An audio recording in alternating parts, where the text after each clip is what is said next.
Hello बच्चों, तो आओ प्रश्न को देखते हैं। बताइए कि निम्नलिखित कथन सत्य है या असत्य। अपने उत्तर का औचित्य भी दीजिए। बच्चों देखो, कथन कहा गया है कुछ वास्तविक संख्याएं अपरिमेय होती है। तो दिए गए प्रश्न की मुख्य अवधारणा की बात करें तो बच्चों यहाँ पर हम देखेंगे, देखो संख्या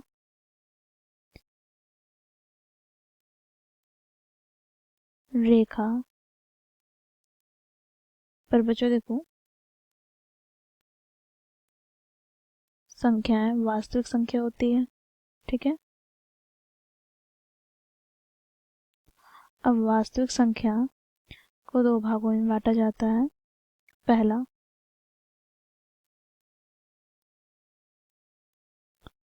परिमेय संख्या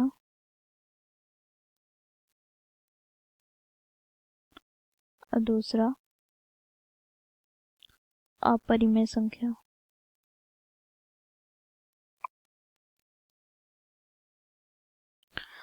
ठीक है, तो इस मुख्य अवधारणा की सहायता से बच्चों हम दिए गए प्रश्न को हल करेंगे। बच्चों देखो, प्रश्न में क्या कहा गया है, कुछ वास्तविक संख्याएं अपरिमेय होती है।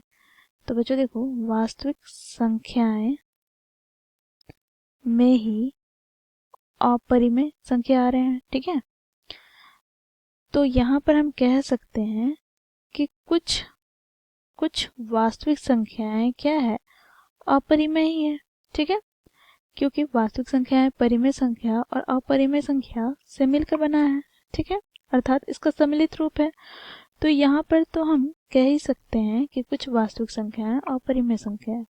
तो ये जो कथन हमें दिया गया है, यह कथन बिल्कुल सत्य है।